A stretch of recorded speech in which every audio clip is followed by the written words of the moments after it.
Man, this is a rose amongst thorns, isn't it? Wouldn't you say?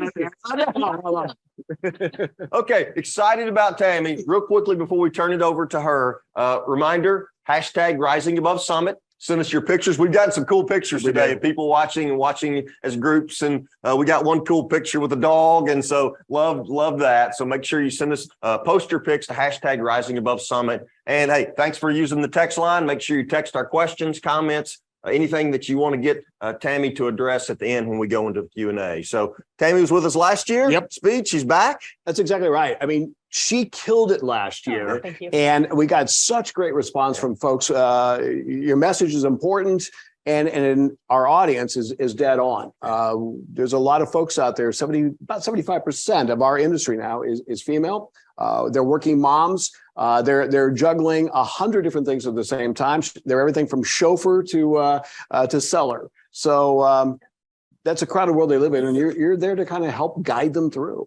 Well, I sure hope to. Yep. I've done it myself.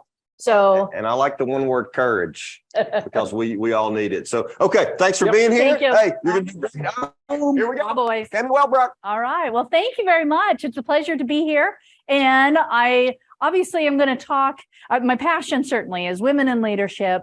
Today, though, we're going to talk about networking, and that's for anybody that wants to become stronger in that, I think, very important skill set. So permission to move forward, Mr. Brian. I can click away. All right. Well, let's move. So they obviously shared a little bit about me. And I think part of why I'd like to say I resonate with the crowd is because I'm married to one of you in the crowd. And so I shared with the two boys earlier that I may be the only presenter whose spouse is going to critique me afterwards. So shout out to my husband in Hayes, Kansas, Gerard Wellbrock, sports announcer for our local university. But enough about him. Let's go back to my favorite subject. But anyway, networking certainly is, I'm passionate about it. Part of why I'm passionate about it is because it has been so instrumental in my entire career. I have gotten every job I've ever been hired for because of networking. Not to mention, I've also had a slew of contact. I've had sales positions. So networking was a big part of that and in developing contacts. But to fast forward in my career, my last position before starting out on my own business, which, by the way, a lot of networking, I was the president CEO of our local chamber of commerce. And I was just awed by the networking that was taking place and seeing the success of what was happening between those relationships and dynamics. But along my whole journey, I have really not just been pleased by the benefits of networking personally, I've also been very curious because I have been at events, work events, other professional and personal events. And while it was very easy for me to, I guess, sear a path across the room, it's not easy for everybody. In fact, I've been at professional events and I have seen my own bosses kind of holding up the wall. And that really triggered in me this curiosity as to networking, because we understand it's important. It's in a lot of job descriptions that that's a skill set that is required for a position or an industry. And yet not everybody feels comfortable and not a lot of training is offered with networking. So that's what we're doing today. So let's just share what networking really means. And there's a definition on the screen there, but I think ultimately it's the goal to networking because you're wanting to build, but also nurture those long-term win-win relationships, which means I think a good chunk of people are networking incorrectly because they're not focused on the win-win part. They're looking at it personally, what can I achieve? So certainly having your own goal is crucial to the success of networking. But my hope is this time together today will help define what that goal should be. So sorry, but you get a whole bunch of pictures of my family and mainly my son. That little guy that's diving head first, He was in kindergarten then, and I'd love to share. He is today majoring as a freshman in, you guessed it, in broadcasting. And so he's digital information, or whatever the fancy term is, but he wants to be like his dad. He wants to be a sports broadcaster in this industry. And so, but back to this presentation, like networking, it needs to be fun. It needs to be personal, authentic, and memorable. And so I think you're going to see some fun pictures along the way of my son. And you might see a glimpse or two of my niece in there. But to continue, all things being equal, people want to do business with their friends. All things not quite so equal, such as cost, quality, convenience, people still will choose to do business with their friends.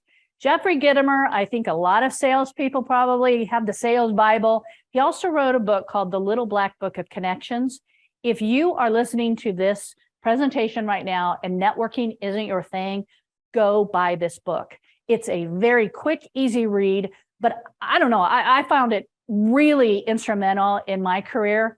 And in the chamber position, when I had that, every new person I employed, I bought that book for, because it was so instrumental to building quality relationships, which is what networking is all about. Networking for kids, and by the way, shout out to my niece there on screen with my son. The thing that's so fascinating about kids and networking is, you know, they only have one criteria. In order to be their friend, guess what? All you have to be is another kid. Yeah, and then that's pretty good. But it gets a little more complicated when we become adults. And I think without me up here telling you, you already were jumping ahead as to the benefits of what networking can bring to you. In the sales world, I think it's very obvious networking can equal more sales, more contacts for potential sales. And it could certainly, a warm lead that can lead to a hot lead is very crucial. But networking can be beyond that. And certainly for those not in sales, but maybe in management, it can maybe lead to your next employee. It can help drive your own personal brand or your image, so that you may have career aspirations beyond what you're doing currently now, but maybe you can network within and network to get to know your boss a little better. And so, but even just to meet new people, be exposed to different perspectives and ideas is what I think is at the heart of networking. But I'm going to suggest today that perhaps the networking that you have defined in your head and heart, I'm going to challenge you and say that maybe there's a mind shift that needs to be required. Because I think so often people take networking and think about, what can it do for me? And I'm going to challenge that. I think it needs to be less about the transaction and more about transformation. Thus, transformational networking is what we're talking about. And part of that is when you're looking for that win-win goal of nurturing that long-term relationship, I believe it's going to take what I'm going to call the go-giver frame of mind. And that's where you focus on giving rather than getting. So on the screen is a picture of the book, The Go-Giver, written by Bob Berg. And it's a great little read as well. There's a whole bunch of books, in fact, in this division, and I highly recommend this to be in your personal library. This book goes through, though, what it means to give the value to another person. And that when you are networking, instead of focused on what can I gain, what can I receive, instead think about what is it this person may need and how can I help? How can I give this to them? And so that takes you setting aside intentionality and purpose. In other words, intentional time to think about, what does it mean for you to give value to another? What is it that you offer? Maybe there's a skill set. Maybe there's a knowledge about a certain product or a career, or, you know, in my world, what I could offer were connections. I know people, and that can serve as a huge benefit to another person. And so being able to understand why would anyone call you, I think can have great ramifications for your career. But it also, again, it's back to the, yes, you will benefit, but first with the mindset of how can others benefit from me is part of the transformational challenge that I give you. In the book, Zig Ziglar, of course, he's got a great quote about you can get whatever you want if you help enough people get whatever they want. And again, it's yes, you will benefit if you can give of others, but it's really starting with the premise of giving first. So I'm going to take a little sideways approach here and talk about what I call the clash of the verdants. On screen, and please don't tell them, they will kill me, but that's a picture of my parents, my mother and my father. And I am a product of an introverted mom and an extroverted dad. And all of us kids, all are like dad, we're extremely extroverted. But what I love about having my mom's influence is the fact I have more respect for somebody that would consider themselves introverted. So again, curiosity, I'm very curious at that. And that curiosity leads me down a lot of different paths. And so how does introversion, extroversion impact somebody with networking? I think a lot of people like me who are extroverted, we tend to be drawn to those jobs that would require networking and probably has the word networking on the job description.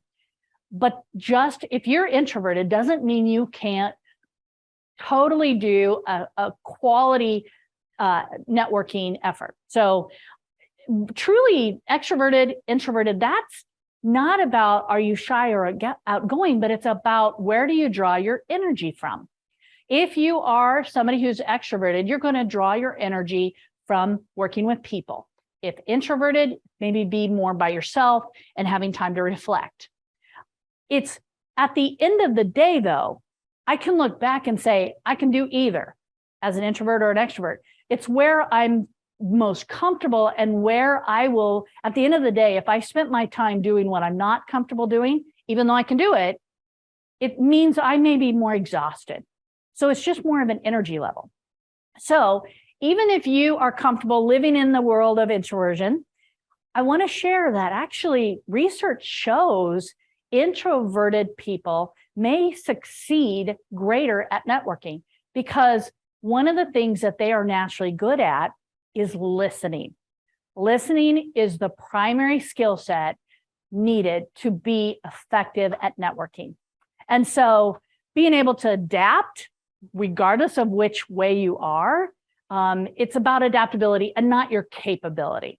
And so truly, whether you're an extrovert or an introvert, both of us can learn how to listen more attentively so that we're building rapport and we're building that connection. I just at the end of my networking may come back feeling more energized than somebody who's more introverted. So hopefully you understand that I may have just taken away an excuse that you may have when it comes to wanting to go to another networking event. But both introverts and extroverts have something, again, and I've used this word before, but it's curiosity. And the more curious you are about the other person, puts you in a spot of just wanting to learn more about him or her. That level of curiosity, withholding judgment, is a great way to build rapport. And all of those bullets that are on the frame on the slide are also great examples of curiosity. But ultimately, I believe that you cannot provide greater respect to another human being than being curious about them, wanting to learn more, and actively listening to what it is they have to say. So again, I say the ABCs of networking: always be curious. And again, like I said on the screen, the single greatest people skill is a highly developed and authentic interest in the other person. Like I said, and it's worth repeating, respecting another person is giving them your undivided attention and time.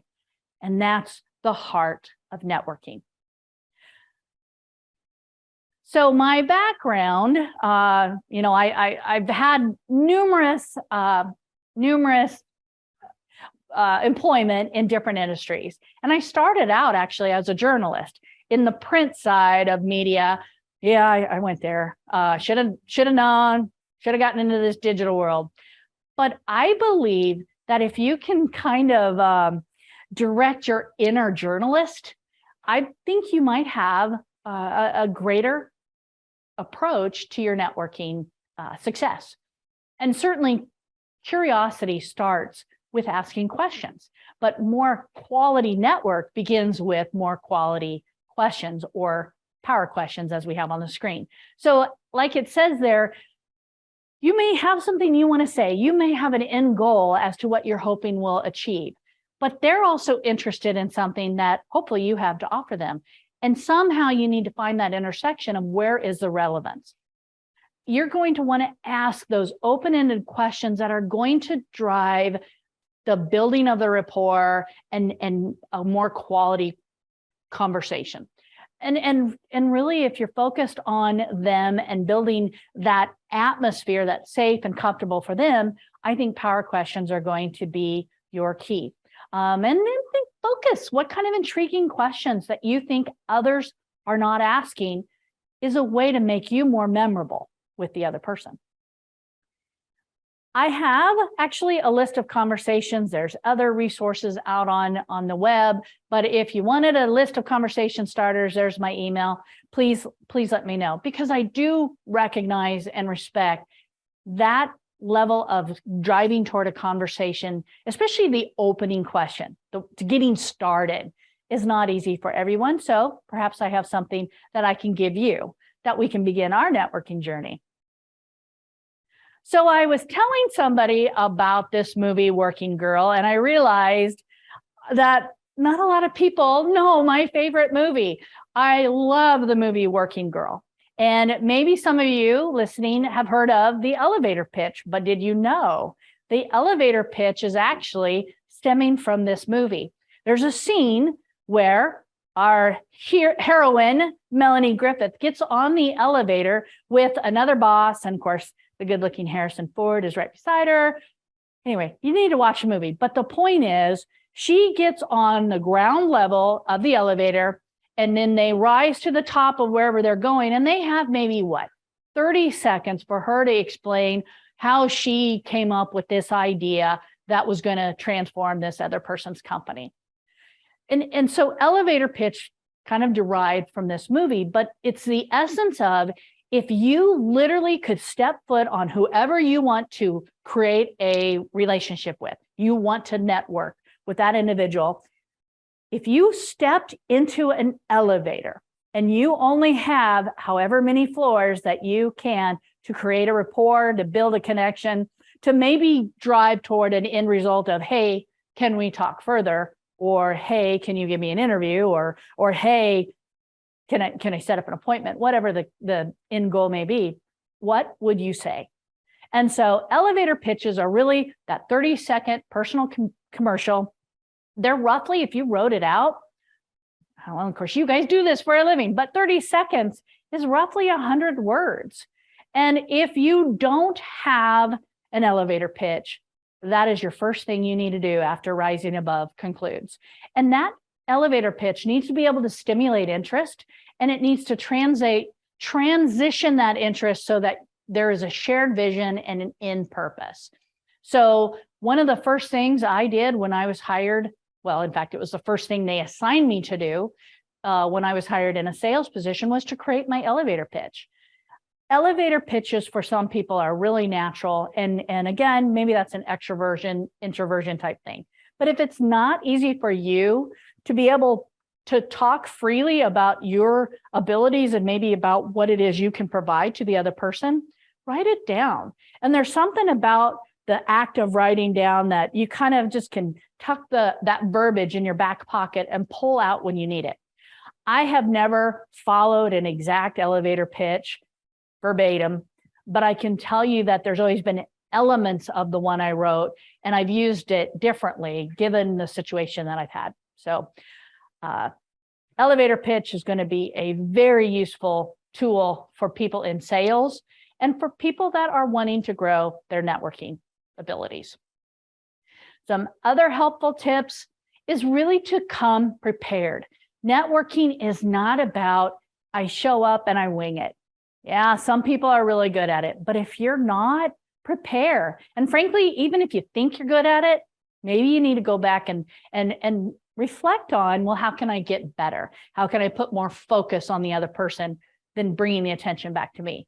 And one of the ways, though, that networking is effective, and this seems so simple, but how many people don't do this? They don't bring business cards to whatever event it is that they are going to. And to know your goals. If you're going to an event, are you aware of who's actually going to be there? And can you visualize, yes, this is who I'm going to want to interact with, and here is how I want to maybe share information about them. And being able to prepare your questions, those power questions that we talked about, could you indeed write specific power questions that are relatable to the goals that you have for that specific networking? This may be, again, preparing for networking may not be every event, but being very specific to what is it that I want to achieve for this one event. And that may change based on the different events and the different people that are going to be at said event. And I've got a bullet on there that says, don't dance with the one who brought you. I am so amazed. Now, of course, I think about my time in once upon ago, there was a bar at a college that I might have or might not have gone to. Okay, I did.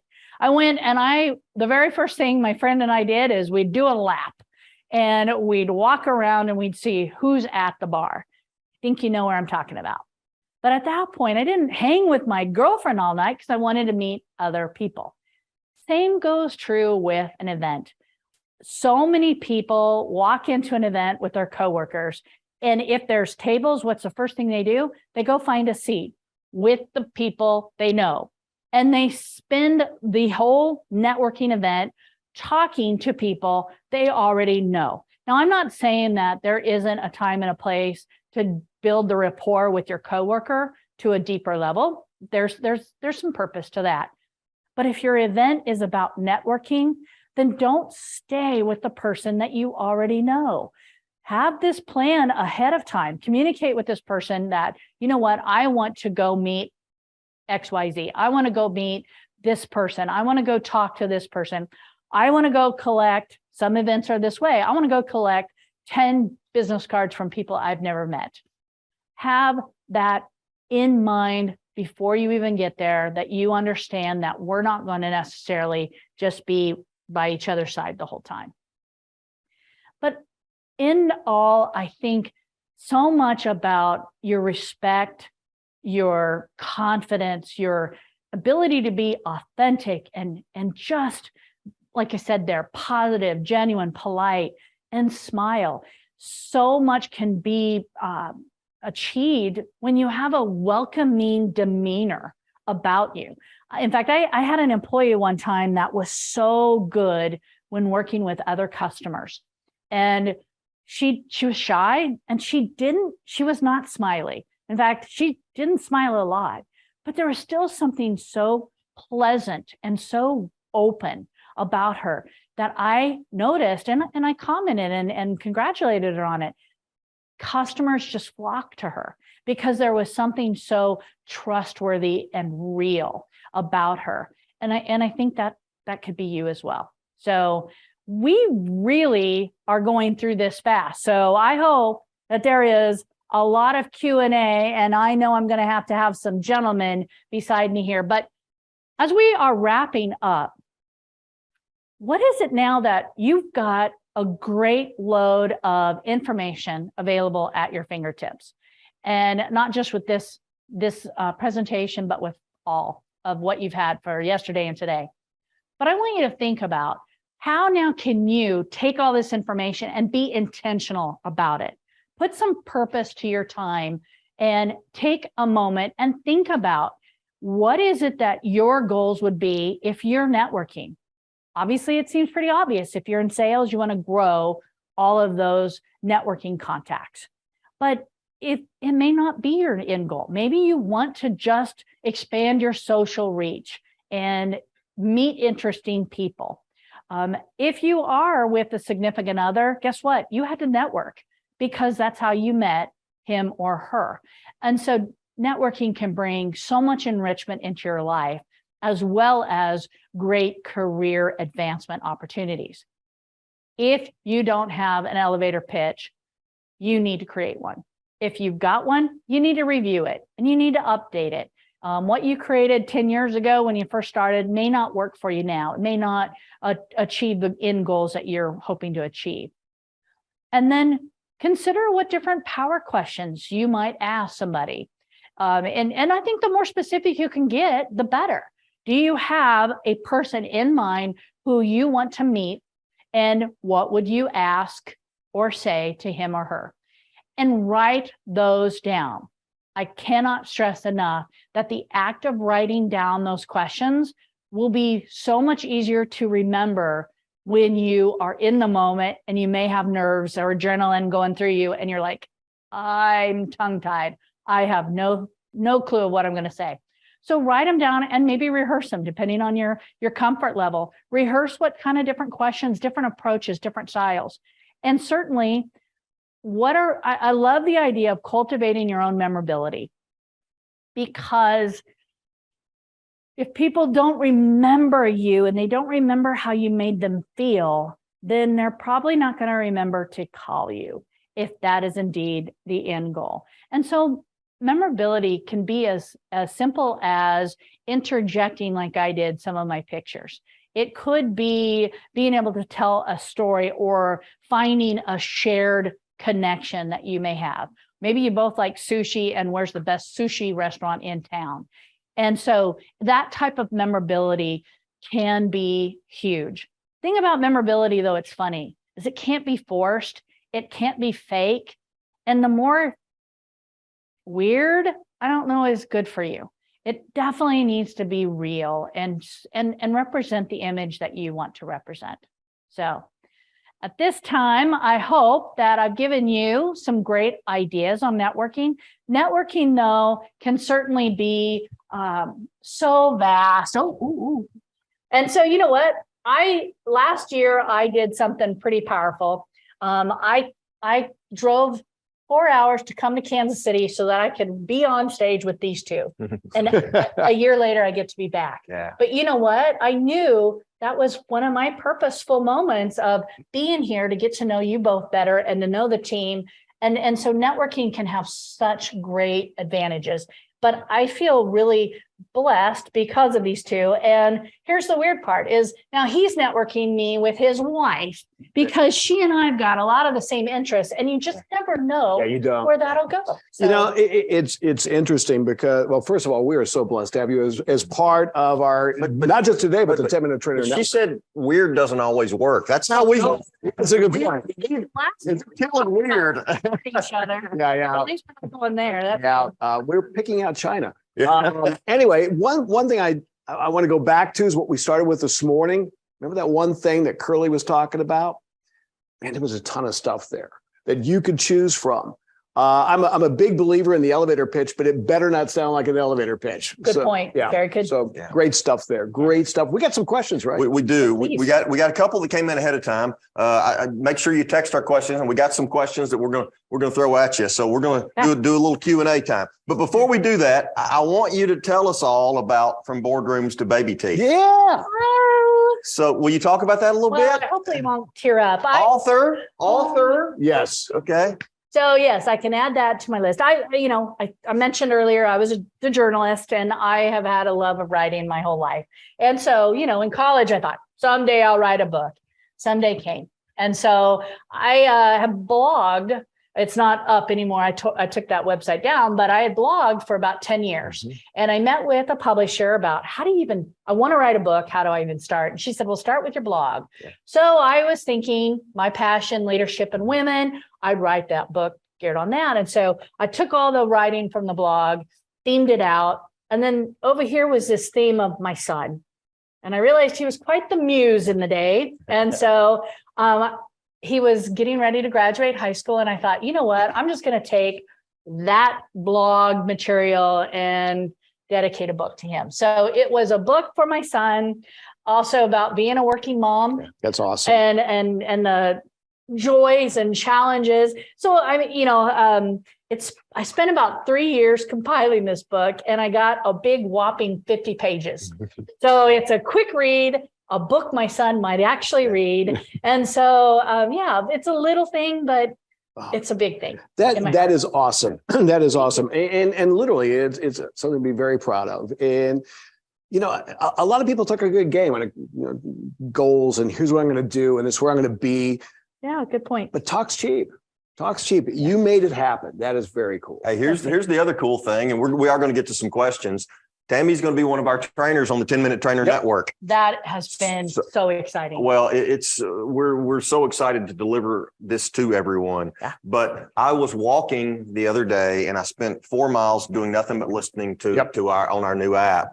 And I was listening to you. I was listening to Bonnie, and I was just thinking, it's so good. So thank you for being a part of this on this journey. You're gonna get more. So Tammy's part of the kickoff party here, but then you're gonna have her in your ear on a consistent basis with new content. And for you folks out there, this is training you don't get elsewhere. This is very unique. For the point of talking about, there are days you're going from the boardroom to baby teeth or dropping the kids off at practice or whatever, and you speak to that. So very cool stuff. Very cool stuff. Okay, so let's take a couple questions. We'll keep talking as we lead up. We got Corey Elliott with Burrell Associates coming up top of the hour. So you're going to love Corey. So hang tight. Okay, first question, and it comes from Hawaii.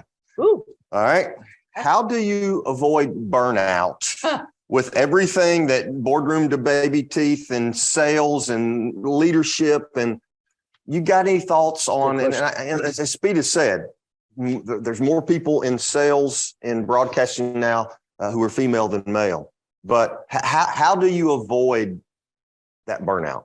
Well, last year we talked about how to build a resilient mindset, and burnout is real, and I lived it. So so listen to what I've learned, not maybe how I did. And part of it, when it's you dealing with it, you really do need to focus on self-care. And women, I think, tend to put everybody, and I'm not saying men don't either, but when women are the primary care provider, which I'm broad strokes here, then they're putting their child first, they're putting their spouse first. I'm in also the sandwich generation, and I'm taking care of elderly parents. And so, I didn't exercise, and I started realizing things that I thought kept me busy and not focused on work, I got rid of. And then I realized that also the stuff I got rid of was what refilled my well.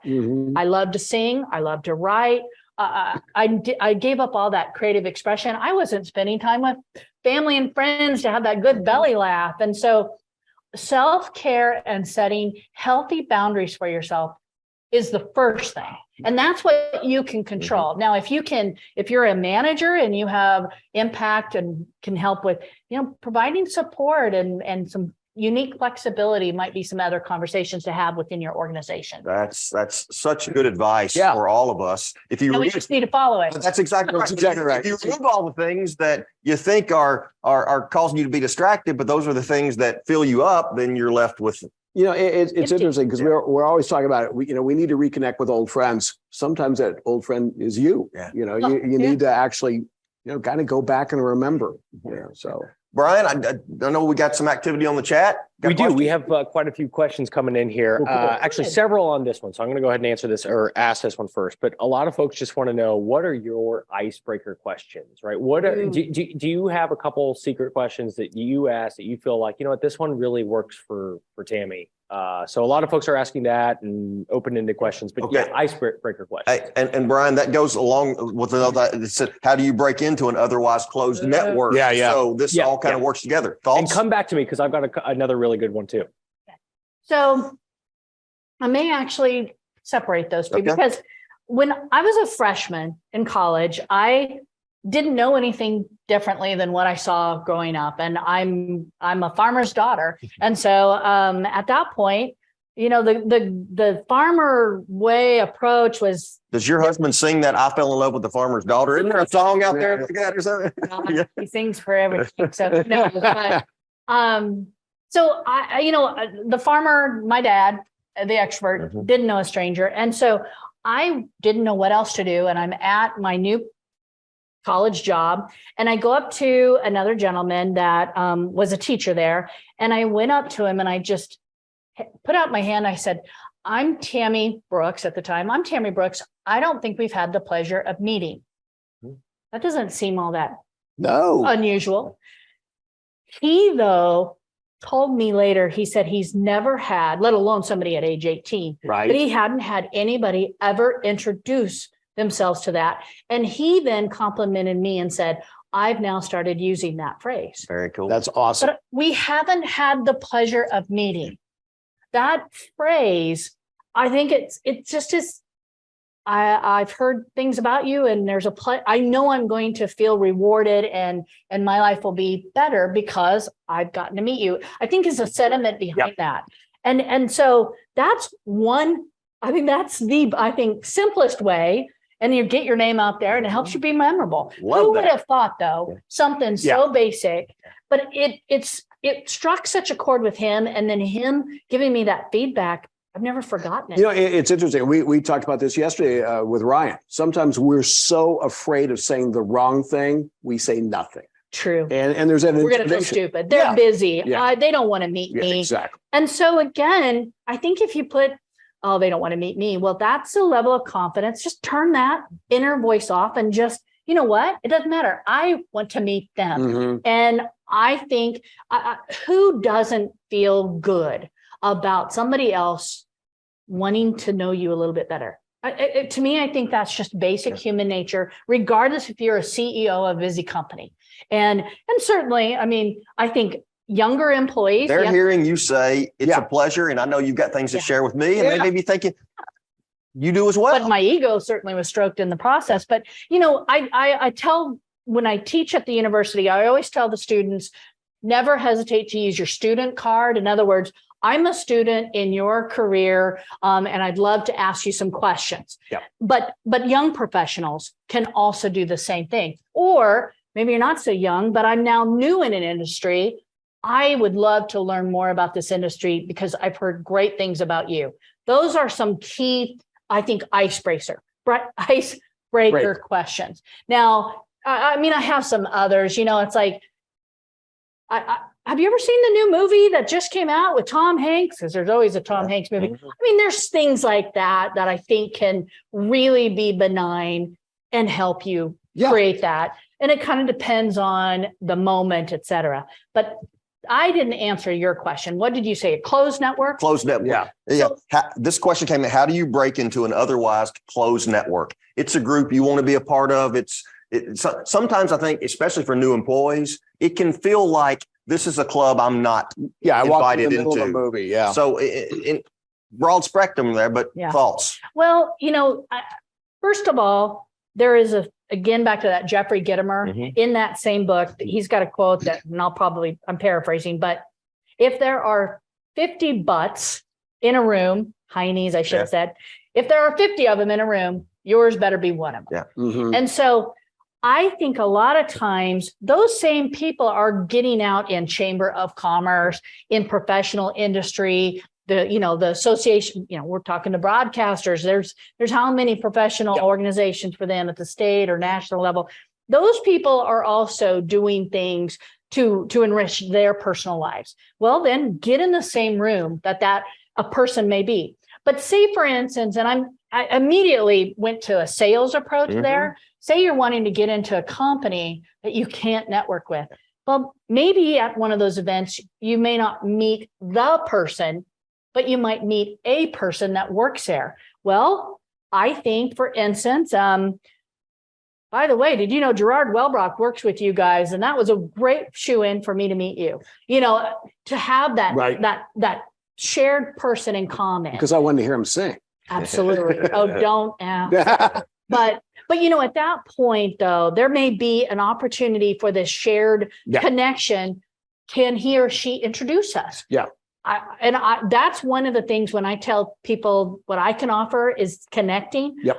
I have virtually connected a lot of people. In fact, Brian himself has connected me to different people in the industry. And it was just a simple email that created some really great opportunity. I think you said something in your presentation that I love. And you said, don't dance with I the love person that brung you. Yep. Yeah. You want to open up, get into a closed network, then don't just go and hang out with the same people that you showed up with. You know what? You're presenting a closed network to everybody else. Exactly right. I had an absolute instance of this a number of years ago, and we had 6 radio stations in a marketplace, huge listenership. I'm at this big chamber event, and over in the corner is the publisher of the local newspaper, and he's surrounded by all the big wigs in the city. And I'm over talking to another sales rep, and they said, we have more listeners than they have subscribers. We're twice the size of the paper, and you're talking to me? And it's exactly right. Get out, start spreading your wings, introduce yourself. It's very true. I think this is kind of a good transition for me to say. I was listening to Bonnie Hageman, who has been on Rising Above as part of our 10-Minute Trainer Network. She does a video called Imposter Syndrome. Mm-hmm. And in that, she talks about, and it was talking about a group of women who came together for a conference, I think at Harvard, and these are some of the most powerful women in the world. But yet, when they sold themselves, they revealed their insecurities and they undersold. And these were, and I think we all do it. But it's what occurred one night, my wife and I talking, and she started something back in Kentucky that I think we can all buy into. She started an AWSEO group, and it's AWSEO. It's awesome women supporting each other. Okay. So is it not fair that sometimes we spend too much time tearing each other down? Mm-hmm. And if we can engage in a network and build everybody up, and we can be that positive spirit, that'll help us open up that closed network. Fair? Fair. Yeah. Oh, and imposter syndrome, it's certainly both genders can be hit by it. And it's not being able to, I think, toot your own horn in the moment that you need to, or feeling like you're worthy enough to be part of the conversation or pull up a chair to the table. And that's a journey to get rid of that. And sometimes it's also just a self-awareness that something's holding me back. And maybe you don't have the definition that's called imposter syndrome, but just to be curious of that reality and and to have the self-awareness and the self-reflection to be able to unpack it a little bit further. Yeah. Brian, I think we got more questions. Oh, yeah. Yeah, we do. They keep rolling in, honestly. So I'd love to try to rapid fire here as much as possible. But I'll go with this one first. I pulled it up. This individual works remote, right? That's certainly not uncommon. But this individual has a 5-hour flight from all of their customers. Best way of online networking. So, that's a great question. And I will say that I believe that the social network that we have in terms of the online presence is so much stronger if it can be complemented with the face-to-face. Yeah. So for instance, you go to a face-to-face conference and then you connect with them later and follow up a conversation or continue to ask questions and to drive the rapport deeper. And I do believe most articles I have come across, as well as my own personal experience, that's going to be the best route. And so you're remote, maybe your work never gets you out of your bedroom office. And, I feel for you, but there's still things you can do locally. There are still ways you may have to pay for that face-to-face conference to continue to get out and achieve what it is you want to achieve. So it really depends on, then to follow the other advice that we've talked about today. That's exactly right. Brian, let's keep going. Yep, keep feeding me here. So this individual says, you know what, I do find one-on-one settings, but awkward in a group setting. They find safety in hiding in the shadows. How do they get past this? So it's a good one. It is a good one. I do think about, if you go to an event, let's call my background is a chamber. So let's just say a chamber of commerce event, lots of people there. But you know what? At the refreshment table or the long line to the alcohol bar. What do you mean? Or the Keep that in line. table. Yeah. There's an opportunity for one-on-one there. I think at that point, you need to be a little bit more creative and a little bit more industrious and set up the one-on-one. Dare I say that even in the bathroom, I have been able to have okay, that sounds What too far? I'm not sure. on lipstick, that setting, and we talk. And so there's an opportunity. I'm not saying go stalk the person into the bathroom.